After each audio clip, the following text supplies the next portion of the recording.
அன்பார்ந்த இறைமக்களே, கிறிஸ்துவின் மறுப ஜபக்குழுவின் வாயிலாக இன்று உங்களை சந்திப்பதில் பெரும் மகிழ்ச்சி அடைகிறேன். மக்களை, சந்தோஷமாக இருக்கீங்களா? நிறைவாக இருக்கீங்களா? மகிழ்ச்சியாக இருக்கீங்களா? ஜபத்தால் தபத்தால் மகிழ்ச்சியாக இருக்கிறீங்களா? நானும் மகிழ்ச்சியாக இருக்கிறேன், நீங்களும் மகிழ்ச்சியாக இருப்பீர்கள் என்று நான் நம்புகிறேன். இல்லையா? மகிழ்ச்சியாக இருக்கீங்கள்ல? ஆம். எப்பொழுதும் இறை சிந்தனையோடு இருந்தோம் என்றால் என்ன இருந்தா என்ன, இல்லாட்டா என்ன, அவர் நம்ம கூட இருக்கிறார். அந்த எண்ணம் இருந்த ஒன்றே போதும் நமக்கு. இன்று அவர் நமக்கு என்ன இறைவார்த்தை தருகிறார் பார்ப்போமா?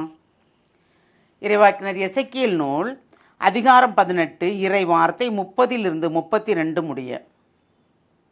இஸ்ராயேல் வீட்டாரே, ஒவ்வொரு மனிதரையும் அவருடைய வழிகளைக் கொண்டே நான் தீர்ப்பிடுவேன் என்கிறார் தரவிலாகிய ஆண்டவர். மனம் மாறி உங்கள் குற்றங்கள் அனைத்தையும் விட்டு விலகுங்கள்.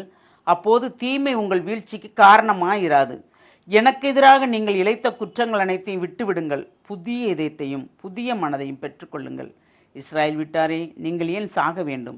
எவருடைய சாவில் நான் இன்பம் காண்பதில்லை என்கிறார் தலைவராகிய ஆண்டவர். எனவே மனம் மாறி வாழ்வு பெறுங்கள். எவருடைய சாவிலும் நான் இன்பம் காண்பதில்லை, எனவே மனம் மாறி வாழ்வு பெறுங்கள். Praise the Lord. அவர் சாவில் யாருடைய சாவிலாவது இன்பம் கண்டிருக்காரா? இல்லை. ஐயோ, இந்த ஆன்மா வீணா போகுது என்று வருந்தத்தான் செய்திருக்கிறார்.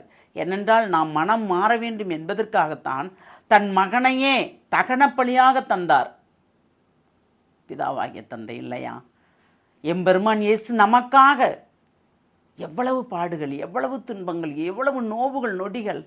ஒரு நொடி அதை நாம் கண்ணுக்கு முன்னால் கொண்டு வந்தால் நாம் பாவம் செய்வோமா, குற்றம் செய்வோமா, பிறரை முறுமுறுப்போமா, குற்றப்படுத்துவோமா, தீர்ப்பிடுவோமா? இல்லை. மனம் மாறத்தான் கேட்கிறார். புதிய இதயத்தையும் புதிய மனதையும் பெற்றுக்கொள்ளுங்கள் மனம் மாறி என்று சொல்கிறார். நாம் புதிய இதயத்தையும் புதிய மனதையும் பெற்றுக்கொண்டு இருக்கிறோமா? அப்படி என்றால் நாம் பேறு பெற்றவர்கள். நம் ஆன்மா நம்மளை இடித்திருக்கிறதா? அப்படி என்றால் நாம் பேறு பெற்றவர்கள். நாம் செய்த தவறை சுட்டி காட்டுகின்றதா? அப்பொழுது என்றால் நாம் பேறு பெற்றவர்கள். எந்த நிலையில் இருக்கிறோம் என்பதை நாம் அறிந்தால் கண்டிப்பாக அந்த நிலையிலிருந்து மாறிவிடுவோம் நாம். இல்லையா? தீமைகள் நம்மளை அணுகாதவாறு நமக்கே ஒரு வேலி அமைத்துக் கொள்வோம், வேலி போட்டுக்கொள்வோம். இறைவா, எப்பொழுதும் அக்கினியால் எங்களை நிரப்புங்கள், எப்பொழுதும் உடைய நாமம் மட்டும் எங்களுக்குள் இருக்கட்டும். அப்பொழுது நாங்கள் தீமையை சிந்தனைகள் கூட கொண்டு வர மாட்டோம் என்று நாம் ஒவ்வொரு நொடிப்பொழுதும் அவரிடம் மன்றாடுவோம். இல்லையா? இந்த 3 நிமிஷம் 4 நிமிஷம் கொடுக்குற செய்தி உங்களால் பார்க்க முடியவில்லையா? நீங்கள் என்னத்தை சாதிக்க போகிறீர்கள் மக்களே? சொல்லுங்கள். மிஞ்சி போனால் ஒரு 5 நிமிஷம்தான் இந்த செய்தியே. இந்த செய்தி உங்களால் கேட்க முடியல, பார்க்க முடியல, இறை வார்த்தை வாசிக்க முடியலன்னா நாம் பின்னால் சாதிக்க போவது என்ன? சொல்லுங்கள். ஒன்றுமே இல்லை. நாம் எதை கொண்டு வந்தோம், எதை கொண்டு போக போகிறோம், நன்மையா தீமையா?